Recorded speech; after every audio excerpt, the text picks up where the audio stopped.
ബോളിവുഡിന് ഇത്തവണ ഒരു ചാകര തന്നെയാണ് ഈ ഒരു കോമഡി സിനിമകൾ. വെൽക്കം ടു ദ ജംഗിൾ ആണെങ്കിലും ഇപ്പോൾ ഇറങ്ങിയ ധമാൽ ഫോർ ആണെങ്കിലും മിക്ക കോമഡി സിനിമകളും അവിടെ വലിയൊരു വിജയം തന്നെയാണ്. സോ അതിലോട്ടുള്ളൊരു പുതിയ അഡിഷനാണ് അത്യാഗ്രഹം പിടിച്ച ഒരു 4 ടീമിൻ്റെ കാര്യമാണ് ഈ ഒരു സിനിമ പറയുന്നത്. നമുക്കറിയാം ധമാൽ ധമാൽ ഫോറിനെ കുറിച്ചാണ് പറയുന്നത്. ധമാൽ അറിയാം, ധമാൽ നമ്മുടെ ഒറിജിനൽ വേർഷൻ ആയിരുന്നു ധമാൽ. അതിൻ്റെ റീമേക്ക് ആയിരുന്നു മലയാളത്തിൽ ഇറങ്ങിയ ത്രീ കിങ്സ് ഉൾപ്പെടെയുള്ള സിനിമകൾ. സോ ഈ ഒരു സിനിമയിൽ ഈ ഒരു ധമാലിൻ്റെ 4ാമത്തെ ഫ്രാഞ്ചൈസാണ്. ഒരു ഫ്രാഞ്ചൈസ് പിന്നെയും പിന്നെയും ഇറക്കുന്നുണ്ടെങ്കിൽ അത് വലിയ വലിയ ഹിറ്റാണെന്നാണ് അർത്ഥം. ചുമ്മാ ആരും ഒരു ഫ്രാഞ്ചൈസ് ഇറക്കില്ല. സോ ചിലപ്പോൾ അനൗൺസ് ചെയ്യും, ചിലപ്പം വന്നെന്ന് വരില്ല. സോ അങ്ങനെയുള്ള ഒരു മൂവിയാണ് ധമാൽ ഫോർ. ധമാൽ ഫോറിനെ കുറിച്ച് പറയുകയാണെങ്കിൽ അജയ് ദേവ്ഗൺ, അതുപോലെ തന്നെ അർഷാദ് വർസി, സഞ്ജന ഷെയ്ഖ്, ജാവദ് ജഫ്രി, ഉപേന്ദ്ര ലിമായെ, രവി കിഷൻ, അങ്ങനെ ഒരു വലിയ താരനിര തന്നെ ഒരു മൂവിയിലുണ്ട്. സോ ഇവരുടെ ഒക്കെ ടീമായിട്ട് പോയിട്ട് ട്രഷർ കണ്ടുപിടിക്കുന്നതാണല്ലോ ഇതിലെ നായകന്മാരുടെയും അതുപോലെ ക്യാരക്ടേഴ്സിൻ്റെയും ഹോബി. ടീംസ് ഏതൊക്കെയാണെന്ന് പറയാം ഇവിടെ. കമൺ.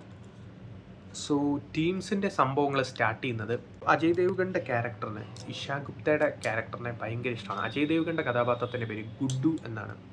സോ ഗുഡ്ഡും 2 കുരുത്തക്കെട്ട പിള്ളേരും പിന്നെ സഞ്ജയ് മിശ്രയും.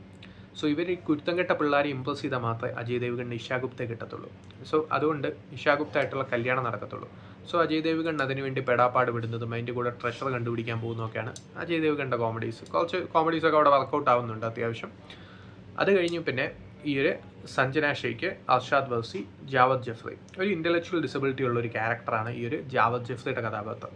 സോ ആ ഒരു കഥാപാത്രം ഉണ്ടാക്കുന്ന ആ ഒരു രീതിയിലുള്ള കോമഡീസും അതിൻ്റെ കൂടെ തന്നെ ഈ ഒരു അർഷാദ് വർസിയും സഞ്ജന ഷെയ്ഖുമായിട്ടുള്ള ഭർത്താവും ഭാര്യയായിട്ടുള്ള ആ ഒരു രീതിയിലുള്ള കോമഡീസൊക്കെയാണ് അവരുടെ ഭാഗം. സോ പിന്നെ പറയുകയാണെങ്കിൽ രവി കിഷൻ, ഈ ഒരു ട്രഷർ കണ്ടുപിടിക്കാൻ വേണ്ടി തന്നെ ഇറങ്ങുന്ന ഒരു മണ്ടനായിട്ടുള്ള ഒരു പേരായിട്ടാണ് രവി കിഷൻ. സോ അവരുടെ കോമഡീസ്, ആ ഒരു ഗ്യാങ്ങിൻ്റെ കോമഡീസ് ഒരു സ്ഥലത്ത്.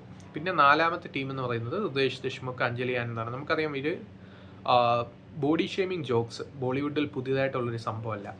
പക്ഷേ ഇന്നലെ തിയേറ്ററിൽ ഇരുന്നപ്പോഴാണ് ഇപ്പോഴും അത് വർക്കൗട്ട് ആവും എന്നുള്ളത് മനസ്സിലായത്. കാരണം തിയേറ്ററിൽ ഇരുന്നവരൊക്കെ ആ ഒരു ജോക്സിന് വീണ് കിടന്ന് ചിരിക്കുമായിരുന്നു.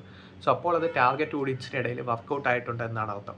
സോ ഇന്ദ്രകുമാർ എന്ന് പറയുന്ന ഡയറക്ടർ പിന്നെയും വിജയിച്ചിരിക്കുന്നു ഈ ഒരു കാര്യത്തിൽ. ഈ ഒരു സിനിമ ഇറക്കി പിന്നെയും ഇതൊരു വലിയ വിജയമാണ് എന്ന് മാത്രമല്ല ഈ ഒരു ടാർഗറ്റ് ഓഡിയൻസിൻ്റെ ഇടയിൽ അത് അത്യാവശ്യം നല്ല രീതിയിൽ അവർ എൻജോയ് ചെയ്യുന്നുണ്ട്. പക്ഷേ ബോഡി ഷേമിംഗ് ജോക്സ് പേഴ്സണലി എനിക്ക് ഇഷ്ടമല്ലാത്തതുകൊണ്ട് എനിക്ക് വർക്കൗട്ട് ആയില്ല. സോ ഈ ഒരു അഞ്ജലി ആനന്ദിൻ്റെ ഇതിന് മുമ്പ് ഇറങ്ങിയ റോക്കിയോ റാണിക്ക് പ്രേം കഹാനിയാണെന്ന് തോന്നുന്നു. ആ ഒരു സിനിമയിലും ഇതുപോലത്തെ ജോക്സും കാര്യങ്ങളൊക്കെ ഉണ്ടായിരുന്നു. സോ ഇപ്പോഴും അത് പുതിയ കാര്യങ്ങളൊന്നുമല്ല. സോ അങ്ങനത്തെ മൂവീസിൽ പിന്നെയും അത് റിപ്പീറ്റ് അടിക്കും, ഇനിയും റിപ്പീറ്റ് അടിക്കാൻ ചാൻസസ് ഉണ്ട്. സോ പിന്നെ ഇതിനകത്തൊരു പഴയ പാട്ട് എടുത്തിട്ടുണ്ട്, നമ്മുടെ ഈ ഒരു ഭോജ്പുരി സോങ് ആയിട്ടുള്ള സോങ് എടുത്തിട്ടുണ്ട് അവസാനമായിട്ട്. സോ അവസാനം എൻ ക്രെഡിറ്റിൽ 2 സോങ് ഉണ്ട്. അത് ഒരു പ്രത്യേകതയാണ്.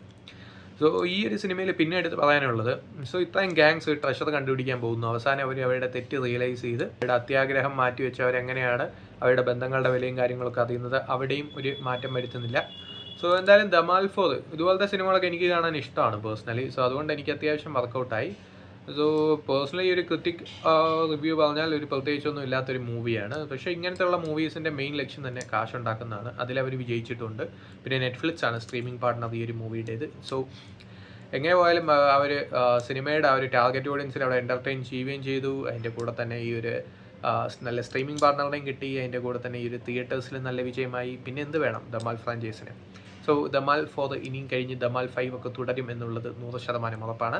സോ ഇങ്ങനെയുള്ള സിനിമകൾ താല്പര്യമുള്ളവർ, സ്ലാപ്സ്റ്റിക് കോമഡീസും കാര്യങ്ങളൊക്കെ താല്പര്യമുള്ള, മാഡ് ക്യാപ് കോമഡീസൊക്കെ താല്പര്യമുള്ളവർ തീർച്ചയായിട്ടും മിസ് ചെയ്യാൻ പാടില്ല. അതല്ലാത്തവർക്ക്, ഇതുപോലത്തെ ജോക്സും കാര്യങ്ങൾക്കൊന്നും ഇഷ്ടമില്ലാത്തവർക്ക് തീർച്ചയായിട്ടും സ്കിപ്പ് ചെയ്ത് വിടാം. ഇനി കാണണമെന്ന് നിർബന്ധമുള്ളവർക്ക് ഇരുന്ന് കാണുകയും ചെയ്യാം.